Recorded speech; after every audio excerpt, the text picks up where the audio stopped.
On the 80th anniversary of the liberation of Auschwitz comes an unprecedented exhibition about one of history's darkest moments. Auschwitz, not long ago, not far away, features more than 500 original objects, first-hand accounts, and survivor testimonies that tell the powerful story of the Auschwitz concentration camp, its history and legacy, and the underlying conditions that allowed the Holocaust to happen. On now exclusively at ROM. Tickets at rom.ca.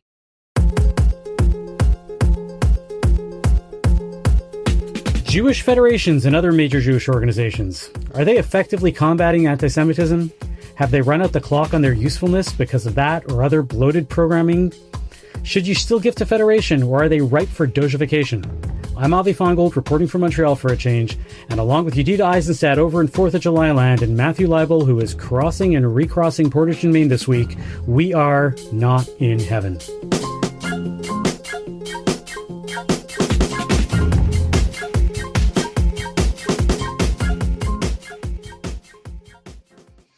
All right, everybody, welcome back. Happy post-Canada Day. I'm glad Canada's holding out. Yeah. What did you do for Canada Day? It was hot. It's hot in Winnipeg, and we're in the midst of moving, but we had some time to spend in our pool with some friends, and it was a blast. Amidst the stress of moving, which is sometimes I've heard people say worse than death. I've never died, but I've moved, and it's pretty terrible. So. Excellent. I am in my childhood home. I'm visiting Montreal, visiting my parents with a kid. I'm actually recording this from my childhood bedroom, which is basically a walk-in closet, but I'm not going to complain about it because I had my own room. But I took my kid to Old Montreal yesterday for Canada Day, and we got to be part of this parade. It felt like, there was this brass band marching all the way through Old Montreal, and there was the Royal Canadian Army was there shooting off really, really, really big guns as a gun salute. It felt very Canadian. It felt very nice. And it was very hot. Yeah, same thing. But let's get on to our topic of the week. So there was a piece last month in the New York Post. Catherine Wolfe, she's a writer. She asked whether Jewish institutions are failing the community. The focus of the piece was really about how anti-Semitism keeps rising, and despite all these organizations that exist to support the community in general and to fight anti-Semitism specifically. She calls out the ADL, she calls out the Jewish Federations of North America, she calls out the JCRC, the Jewish Community Relations Council. They hold all these galas, they have conferences, and no avail, nothing's changing. And, I'll just give you a quote from what she says to give you a sense of where she's coming from. For at least 3 decades, the Jewish establishment underwent a mission drift, transforming from defenders of Jewish first issues into foot soldiers for progressive politics and social justice causes. They refused to seriously address the toxic brew of leftist and Islamist ideology seeping into universities. Stuck in their woke echo chambers, they sidelined voices who rejected progressive agendas, the two-state solution, or insistence that anti-Semitism is never worse than when it's on the right. So clearly her focus is on the right and where the right is coming from, and that the left is really the problem. But essentially she's asking, where are federations when we need them, and saying that they are, at this point, they're basically showing themselves to be useless. It led to a whole back and forth online, and I'm sure in person, with a lot of people discussing, defending federations, saying not so. And so I guess I'm curious where you guys stand, just to start with the big picture. Yedida, what's your sense of your relationship to the local federation, whether where you live or when you grew up? Federation has always been pretty invisible to me as the organized Jewish community. I really have very little sense of what federations do. I know they do something, but I don't think that they, I don't know the ways in which they support, for example, my shul in direct ways. That is pretty invisible to me, if I'm being honest, for better or worse. But I have thoughts on parts of that New York Post piece. I'd say that I've kind of seen it in 2 different places. I've lived most of my life in Winnipeg, like you guys know and you've gotten to know. And in Winnipeg, the Federation is pretty active, especially since October 7th. I think in Winnipeg, they've kind of been at the forefront of raising money. They're always raising money, right? The Combined Jewish Appeal, it's always that's first and foremost. They're always raising money, and then they're allocating the money to different organizations. And because I've got involvement with lots of different organizations. I hear about the different allocations process, but I've also seen them do a lot of work trying to counter protests and bring in speakers and do things since October the 7th. I think that sometimes I can get very critical of these sorts of organizations and say that they're often very overstaffed, they're not as efficient. I saw this sort of on the ground level because when I lived in Halifax closer to 20 years ago, I'd worked for a period of time for the Atlantic Jewish Council. And that was a very different kind of federation because it was based in Halifax, a small Jewish community, but it was also helping out the Jews of Fredericton and the Jews of Moncton and the Jews of St. John and the Jews of St. John's and they had their work cut out for them because they felt like they had no money and no funding and Toronto wouldn't pay any attention to them whatsoever. And it wasn't just Halifax. Like in Winnipeg, the focus is Winnipeg. But at the AJC, they weren't overstaffed. They were understaffed. They had very few resources. They barely had a building. They had an office building. So I saw them, everything they could do was limited, but they were doing the best that they possibly could. So it was a little bit more forgiving. In Winnipeg, where there seemed to be a little bit more resources, sometimes I don't see, it's to Yedidah's point, sometimes it's very unclear for people, especially in our age demographic and younger, to be able to answer. If you grab them on the street, what does Federation do for you as a Winnipeg Jew? I think the answer is usually a shoulder shrug. So let's take a step back, though, before we get to that. Federations initially were a way for you to take your limited dollars and say, I don't know, there's a lot of organizations coming to me. This is over 100 years ago. Coming to me for charity, coming to me for this, coming to me for that. Well, let me give it all to one organization and they will know how to allocate all the money to all of these organizations and to say, okay, what's your budget? We're going to get you fully funded because everybody's going to donate to one. There will be no overhead. It'll be very simple and we're going to make that happen. But then eventually you start seeing these organizations saying, well, I can only fund you to 80%, to 60%. You still have to start doing your own fundraising. So now you started having to give to the Federation and then have to give another 10% to every organization that you wanted because they needed some money for you. They needed some money for this thing, some money for that. And so they're both trying to be there for the end in and of itself of like being Federation, but also saying, well, we're here to speak for the whole community and everybody, and we're fundraising for the community, but everybody else is also doing that at the same time. I do think that they have outlived their usefulness, because at the end of the day, there is no unified Jewish community anymore, right? There's no central voice as much as people would like to think that that's the case. And two, we don't really have, the ability to fundraise for every organization all at once.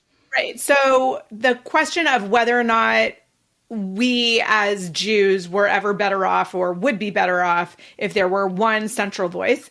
And I can't imagine a universe in which we agree on what the message that voice would be saying is. So, for example, in this New York Post article, the author is taking a particular perspective that anti-Semitism is the worst on the left, and it would be impossible for there to be one centralized voice with a single agreed upon message other than like anti-Semitism is bad. But I think that one of the frustrations that we're seeing, that I don't think that the notion that if we could just make the world understand who we are, then they wouldn't hate us so much. I don't think that is borne out. That assumes like a rational actor that wants to be in conversation. And one of the things that scholars of anti-Semitism will tell you is that anti-Semitism is inherently irrational. For all the efforts of us trying to explain ourselves, that's assuming that somebody is willing to hear us and be in a rational conversation. And history doesn't tell that story. Yeah, I think what you're pointing out to is that there's like two very different things of like the nature of federations and whether they're useful anymore, and this nature of anti-Semitism and whether it can even be fought. Because I think what you're pointing out to, and I think rightfully so, and maybe Matthew might disagree, is that anti-Semitism cannot be fought really in the ways that people who think that it can Jews and should be. In the way, whatever it is, even if every federation was unified and everybody was doing exactly the thing that Catherine Wolfe or that Archie Gottesman from Jubilong thinks that we should be doing, right? It's not going to necessarily end anti-Semitism, right, as we know it. So there's that as one issue. And then there's the issue of, well, even if there were causes that we could actually do, does federation actually, solve those things at all? So one defense kind of federation that I just want to point to is that the work that they're doing in developing long-term substantive relationships with politicians across the aisle, the people who, vote for a war authorization or not, whether or not they're invited to, is really important work.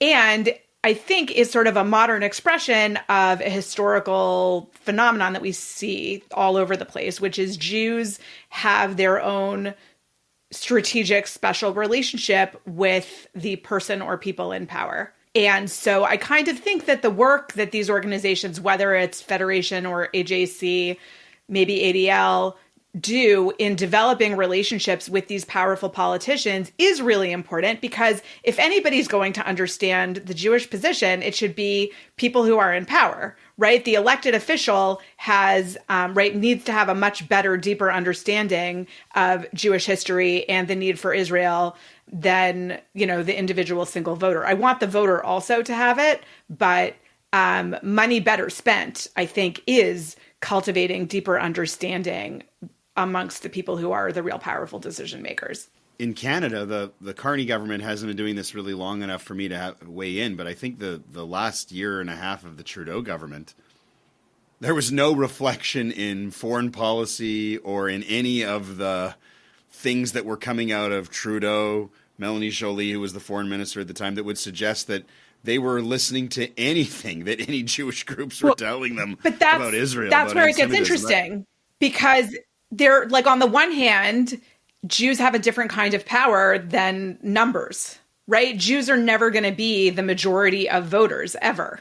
Yeah. So that's what I was going to say, was that, like, if you look at it, that doesn't mean that they're not listening, right? It means that these governments have competing values, and they've decided, you know what, our government is best representing the other side, and we're not always going to answer to every Jew's needs or the entire Jewish community's needs every single time. It doesn't mean that the Jewish community doesn't have the relationships with these people. It doesn't mean that they're not listening to the Jewish community. They've just, they're like, well, we have other priorities right now, and that's fine. Which is also gets to sort of, another thing that we were thinking about for this week, which is moral leadership, right? We need Jewish leadership to be leading with our morals and values. And Israel is definitely a really important value. But what happens when Israel is manifesting values that are in tension with, American liberal Jewish values becomes really hard and complicated. And, another space where the message and the appeal to leadership becomes like much more nuanced, and nuance makes it harder. So the question of whether or not Jewish communities should be continuing to support these organizations, on the one hand, yes, I think we need them and we need the relationships that they have developed. But I also think that the smaller grassroots startups that are, much better about communicating Jewishly, for example, on TikTok, and winning over the hearts and minds is really important. But, it's the number, we're always going to lose the numbers game. I don't think we should be giving actually any more to federation if you don't believe in the system. I mean, if you believe in it, great. But I think if you see it as fundamentally a broken system, you should say, great, you're there to represent me, and I don't feel you represent me if this is, person X, and you're there to fundraise for different organizations. I will give to those organizations directly. I have no problem people doing that. It's different, right? And there's this trying to always be a parallel between federations and government, and that the federation system is the government of the Jewish community. And in reality, it doesn't quite work out, because you could opt out of the federation. You can't opt out of government. You always have to pay your taxes. Well, so first of all, it's a pretty novel thing. It's only like in the last maybe 200 years that Jews don't have to pay into their federations, right? It used to be the case that, like, in old European systems, the government would like collect the tax from the Jews, and then they would like give them back a lump sum, and the federation or whoever was administering Jewish funds would give those back and support different elements in the Jewish community. But you're right, we are no longer obliged, just like we don't have to belong to a synagogue, we are no longer obliged to support a federation. But as we know, governments sometimes don't do a great job at communicating all of the fabulous things that they actually do. And that becomes a problem in the next election cycle. So is it possible that, a really well-functioning federation we just don't see because they're integrated so seamlessly into our community organizations? Maybe. I love that you brought this up because it highlights a paradox for me, because on the one hand, I am a fan of big government. I get the fact that in Canada, the government is slow and sludgy, but it does the things that it need to get done in a way that we don't always like, but we end up benefiting in some way or another, and that's okay. Whereas when it comes to local federations or large Jewish organizations, I don't feel the need to have to have big government anymore. I feel very like American small government, give it back to states' rights and give it back to local government and let everybody there do everything like that and privatize everything else. Like, great. I have no problem with that within the Jewish community. Whereas at the real big government level, I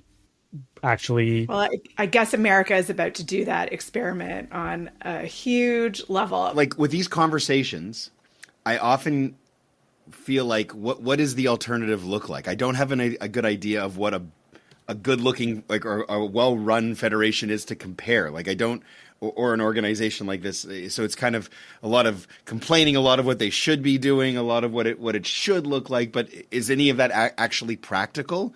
I mean, it's kind of like Avi's question about, is anti-Semitism even something that you can fight? What is the goal when you're fighting it?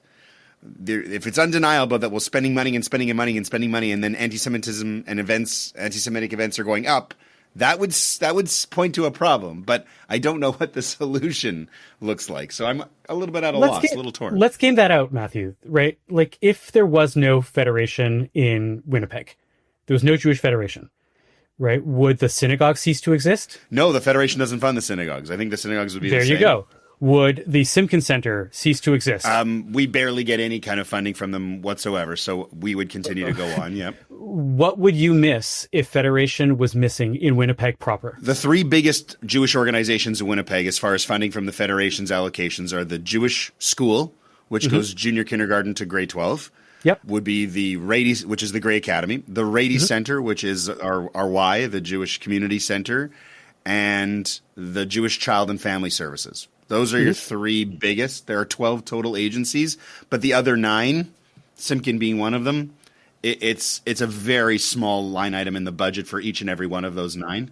I think that it would make each organization healthier in the long run to be able to take more ownership for the money coming in. It's much more empowering. The only problem is I don't think they would all survive. And then I think you would see a real discrepancy between the organizations that are able to get their act together quicker in terms of doing this, their connections, their profile, and the other organizations. Like, it reminds me a little bit of sports. You guys know that I was a sports broadcaster for a long time, right? Like, they always talk about the big market teams and the small market teams. The New York teams, the Chicago teams, the Toronto teams, they don't have as much trouble drawing a lot of attention, getting sponsorships. But the Winnipeg teams, the Green Bay teams, the Buffalo teams, they always have more trouble because they're smaller markets. So they try and come up with collective bargaining agreements and spreading the wealth to all the teams. And some football, like football does a good job of that. Baseball doesn't do such a good job of it. The haves and the have-nots. And I think that would be unavoidable if there were no federations. I mean, it's still kind of like that even with the federations. I just don't know if it would become more pronounced. My husband and I have this ongoing debate also with respect to healthcare, because I'm a Canadian and he is an American. And the argument that he always appeals to is historically it was churches, it was people's religious affiliations that provided all of these social safety net services.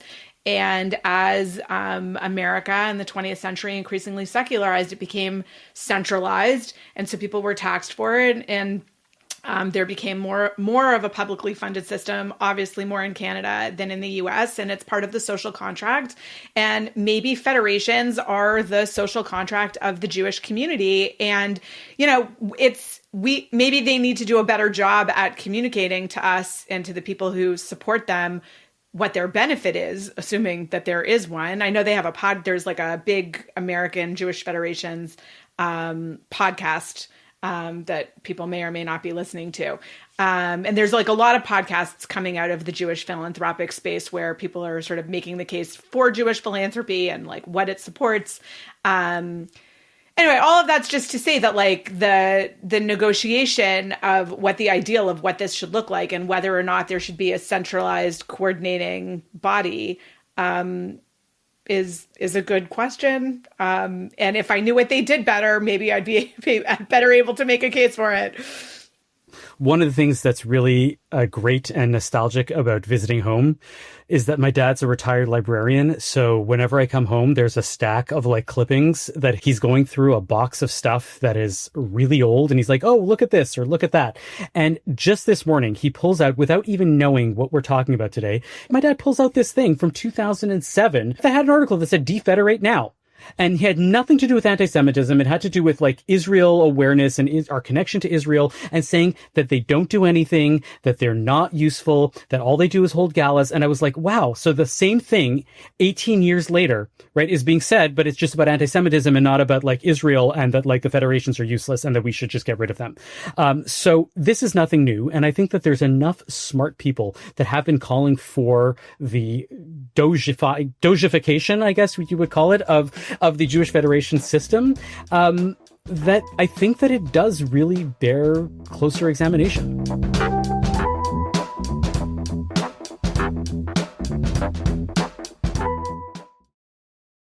On the 80th anniversary of the liberation of Auschwitz comes an unprecedented exhibition about one of history's darkest moments. Auschwitz, Not Long Ago, Not Far Away, features more than 500 original objects, first-hand accounts, and survivor testimonies that tell the powerful story of the Auschwitz concentration camp, its history and legacy, and the underlying conditions that allowed the Holocaust to happen. On now exclusively at ROM. Tickets at rom.ca.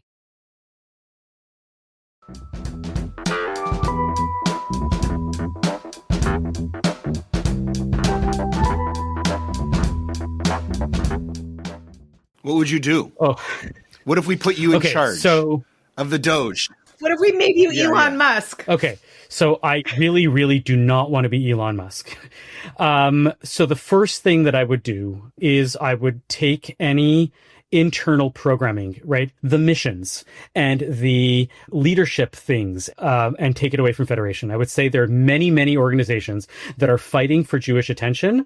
You're the Jewish Federation of Montreal or UJA of Toronto or whatever other city, in Winnipeg. You should not be doing any programming. You should not be doing any campaigns. You should not be doing any awareness. You should be a fundraising and allocation system. And, and then worry about the back end with the governments in its own separate way. So the first thing I would take away would be that.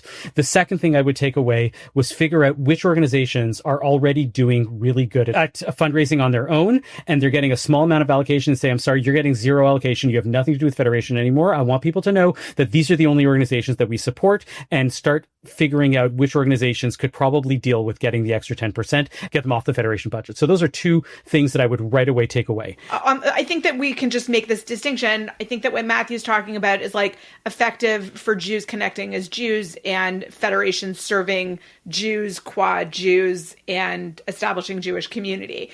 I think that the complaint in the New York Post that's sort of framing our conversation is like, what are we doing about anti-Semitism, and this like panic about the rise of anti-Semitism and how, the organized Jewish community is going to counter it. And like, I think that they're ready for some fresh ideas. And the question of like, well, what have you done with our hundreds of millions of dollars over the last 30 years is a fine question. But I, as a historian and student of anti-Semitism, like, I don't really have any great suggestions. Like, what should they be doing better? I don't know. Like, I think Jew Belongs like campaign of sort of, naming it and being like incredibly blunt to the point of being obnoxious. Like, does that help people become less anti-Semitic? I don't know. Does it raise awareness? Maybe. Like we have to figure out what the priorities are and like what's important in this moment, but also admit like this has been a struggle for, thousands of years.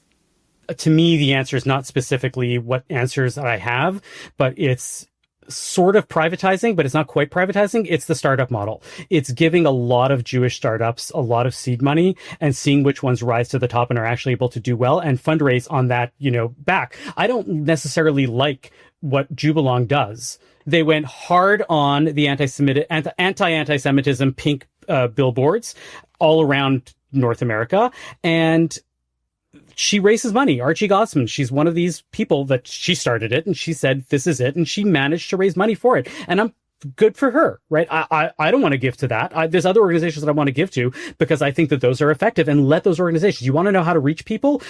Give a bunch of young Jews who want to work within the Jewish community $50,000 and say, give me your best ideas and show me what you can do, and let the best ones rise to the top. That is how you get the ideas actually happening. The model that you're proposing of doing away with federation as a centralized, grant making organization, and saying that like everybody should just bring it in house, doesn't that reduplicate efforts, right? If every organization is paying $1 bajillion to their fundraiser, every organization is paying $1 bajillion to their fundraiser, and there isn't that sort of centralized coordination and priority making, right? Like part of the Doge argument is there's all these inefficiencies and all this is reduplicated across the board, and now we can just get AI to do it, right? If in theory, the central legacy organization federation model is in theory supposed to reduce that inefficiency. Well, and you got something smaller, a smaller entity. They don't have the $1 bajillion to be able to run their summer camp or whatever they are. I'm using as an example, and then have a fundraising person, like a full-time fundraising person. No, it's going to be split with another job. So does that split the ability to do your actual other job well? I don't know. If you're a bigger organization, maybe you could pull it off, like the community center or like the school. But otherwise, yeah, I mean, that's always been kind of the claim, is that this isn't what we do. We're a Jewish summer camp. We can't be raising money. We're trying to run the camp. So you are 100% right. And this is why all of the Jewish startups that I tried always failed, was because I'm really not great at fundraising. And that's an understatement. I'm really, really not good at fundraising. And so I was never able to get money for a lot of these great ideas. So you're right. That does lend itself to some great ideas and great people failing because they're not able to do that and having to go do that. So there is, but the fact of the matter remains that a lot of that duplication already exists, even with all of the big tent of federation. Federation doesn't lend out its stuff, and other organizations end up having to rebuild all of their own things anyways. So that stuff is already happening. So you want to streamline those pieces, 100% go for it, right? But at the end of the day, those inefficiencies are there. The fundraising is happening regardless, and ends up being the large thing that sucks up all of the funding. And other organizations are like, well, why don't you I give to Federation already, and I don't want to give to your thing. And then then you end up with a lot of organizations that are stuck exactly with the types of problems that you are talking about, both of you.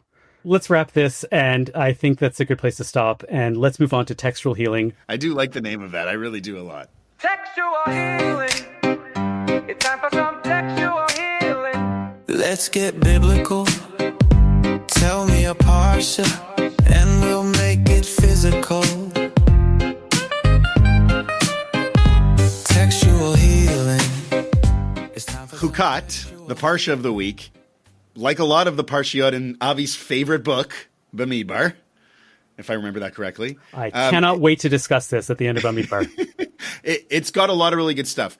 It's got the moment, this is what I want to talk about, it's got the moment where Moses loses the promised land.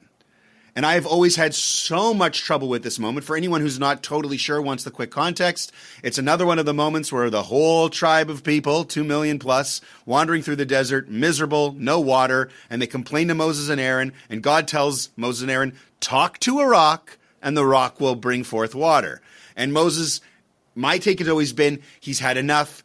He is beyond the most patient and humble man of all time. He is so patient and humble, yet he can't take it in this moment. It's a very Hamlet-like moment where he can't control himself. He smacks the rock twice, and the water comes out of the rock. But God says, no, you didn't listen to what I said.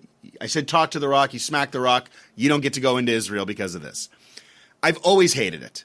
I know there's great lessons on it. The rabbis talk about how Moses, one of the best takes, I think, was this idea that by not kind of following the rule, if I've got it correctly, Moses was kind of making it seem like he brought forth the water as opposed to God taking the credit, and that was kind of problematic. But I've always been unable to reconcile the fact that after everything Moses did in the wilderness, after the number of times he talked God down after God wanted to destroy the people, the number of times, even just a couple weeks ago with Korach, that he didn't get like a mulligan for smacking the rock. Like, this guy, of all the people, not getting to, like, he gets the most cruel death where he gets to look from Har Nevo in, see all of Israel, and then he dies there. No one even knows where he dies. This is his reward. It's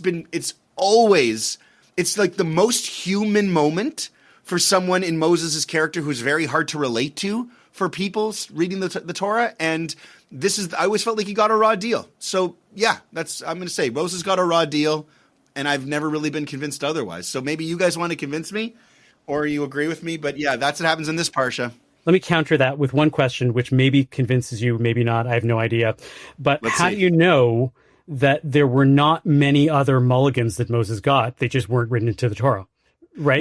That's such a soft argument to me, though, because wouldn't they be written into the Torah if they were important? God was so merciful on whatever happened in those moments that it was like, I'm not even going to record these. Right? You're getting them erased. They're totally fine. Don't worry about them. And then at some point they're like, nope. God says, like, this is enough. This is the final straw. And we don't know if it was the only thing, because maybe there were many other things. We don't know. I don't know. I mean, like, I need a little bit of evidence in the actual text of the textual healing to kind of point me in that way to be convinced. I don't get the sense that Moshe was the kind of guy, based on all the evidence that's mounted from when he arrives on the scene. Like, when he's young, he has an impulsive moment where he kills the Egyptian. But after that, he's the complete opposite of that. I just don't see him as a guy who was getting mulligan after mulligan after mulligan.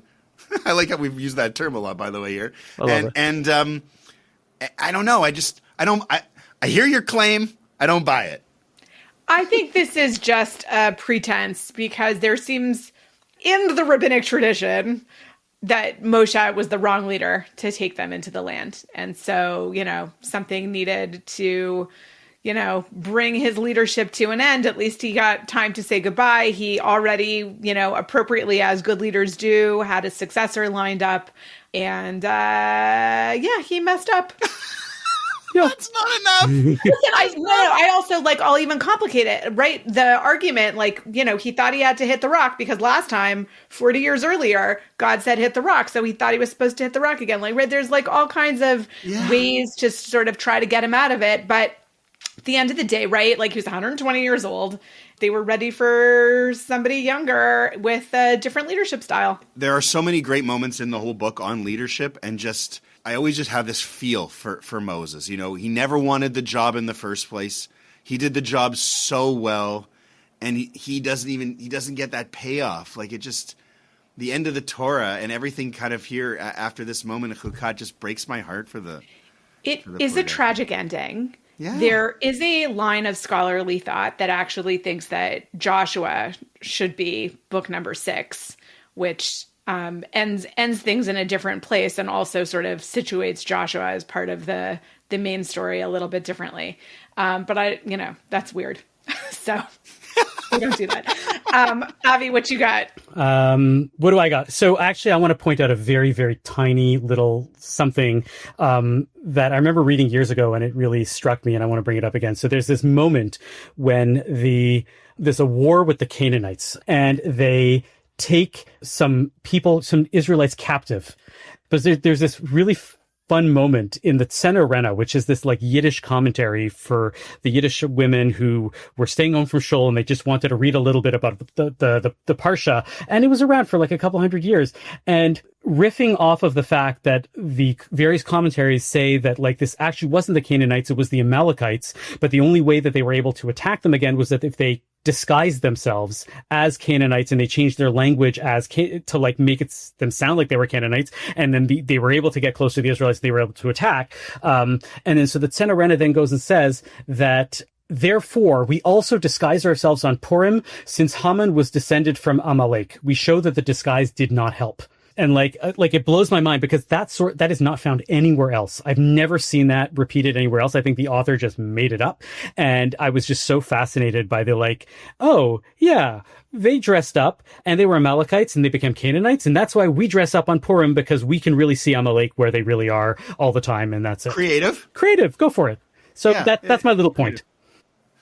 Nice. Tita, what do you got for us? I have like 3 little bits. So the first thing is years ago, my mom got me hooked on a like 1-season TV show called Dig, the premise of which is that like a red heifer is born, and it's like the late 20th, early 21st century, and it catches the attention of some Christian evangelists in the United States and some ultra-Orthodox Jews in Israel. And there are some elements that then try to blow up the Temple Mount and initiate the apocalypse because there's this red heifer on hand. Anyway, I used to recommend this to my students because it does a really good job of like explaining what the red heifer is all about. So I thought that was pretty compelling at the time, and I like TV that teaches Bible things. So that's bit number 1. Number 2, for Friday night Shabbat dinner conversation, the beginning of our parsha starts out with Miriam dying and the people complaining that they want water. And from that juxtaposition, the rabbis learned that throughout the 40 years in the desert, the Israelites had a well of water that would move with them in the merit of Miriam. Mm-hmm. And so the question that I would like us to think about, maybe for another time, but what would your community miss if you were no longer a part of it? Oh, I have zero pretensions about my being missed or not. I know that my little podcast corner of the world would have no impact if I was gone, and the Jewish community would go on just fine. Okay. The number 3 piece is a little bit more radical. I do want to add, just before you do your third, I think that I think especially when you do pulpit or performance type work as a rabbi, it's very similar to like being on the radio, to being in any kind of entertainer. There is a certain element of your personality and there's a certain element of your ego, and it's hard. It's hard not to think that I do this in a certain unique way, that I'm hard to be replaced.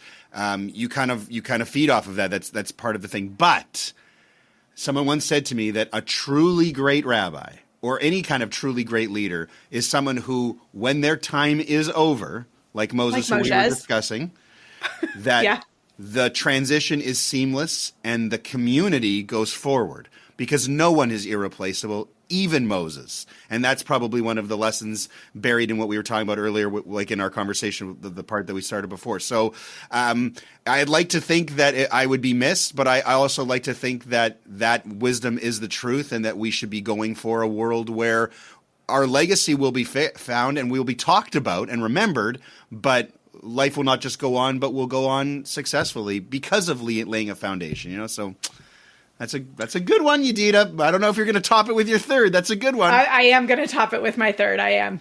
The rabbis, and then Rashi later picks up on this also around the death of Miriam, make the claim that like makes Jews today squirm a little bit, that the deaths of the righteous, like Miriam, atone for sin. And that they learn this from the juxtaposition between the red heifer and Miriam. So this, the sprinkling of blood also is typically the way that or the temple cult would atone for sin. So in Leviticus 16, for example, where there's all the description of what the Kohen Gadol, the high priest, does on Yom Kippur, there's like a lot of blood sprinkling that is, again, reiterated, for example, in Musaf for Yom Kippur.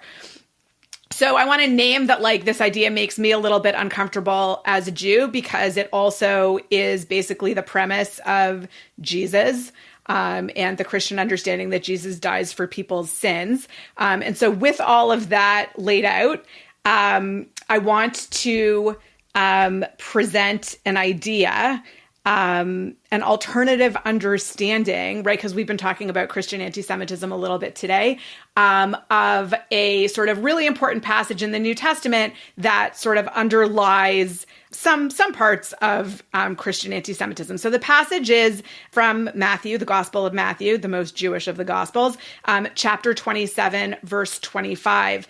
And so there, after Jesus has been crucified, the gospel records that the Jews, spontaneously cry out, "His blood be upon us and upon his children," which Christians historically understand as Jews are communally guilty for the death of Jesus. There it is. That's why.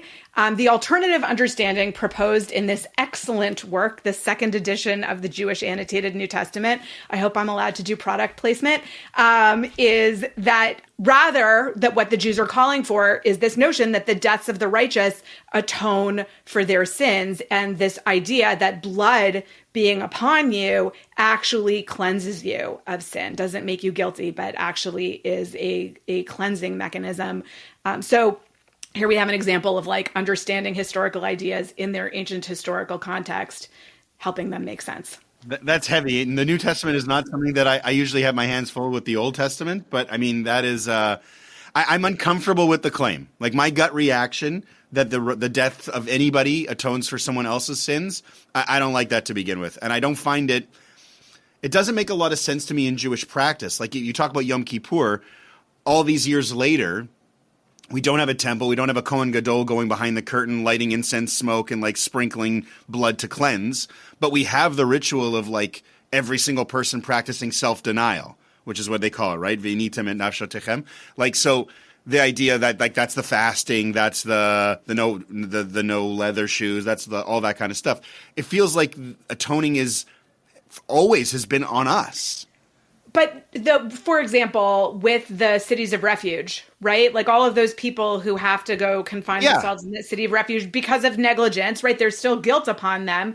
When are they released? When do they get to go free? When the high priest dies, right? So this mechanism does exist in the Torah. It's there. Anyway, I'm just naming it that it's there. I think we as Jews today, because of Christianity, are not comfortable with it. But I like to bring up stuff that will make us a little bit squirmy. It's very fascinating. But I can tell you, without doing enough unpacking, I definitely have that initial gut reaction of like, this doesn't sit right with me at all. But very cool. I did a great interview with Amy Jill Levine and Mark Brettler, that they did this book and that they really show that as a Jew, you should be reading the New Testament just to get what you could out of it as a Jew, like to recognize that there's a lot of stuff as a Jew that we can see. Anyways, yeah. I could not agree more. My husband and I did this stint as the interim rabbis in the community where we live now. And I gave the drasha on the last Shabbat, and I was talking about how Paul, first century Jew, uses like a different kind of midrash I was in Parshat Lech Lecha. Anyway, so I was like talking about how Paul uses this and then contrasting it with how Jews and Rashi use it, blah, blah, blah. Anyway, somebody like really prominent in the community came over to me afterwards that he was like waiting for me to say at the end that I was really a Jew for Jesus, which obviously I didn't, but I thought that was funny. Haha.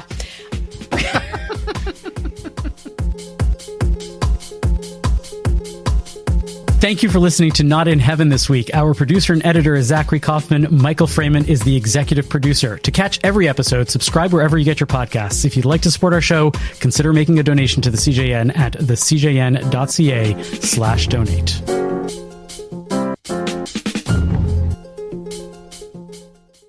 On the 80th anniversary of the liberation of Auschwitz comes an unprecedented exhibition about one of history's darkest moments. Auschwitz, Not Long Ago, Not Far Away, features more than 500 original objects, first-hand accounts, and survivor testimonies that tell the powerful story of the Auschwitz concentration camp, its history and legacy, and the underlying conditions that allowed the Holocaust to happen. On now exclusively at ROM. Tickets at rom.ca.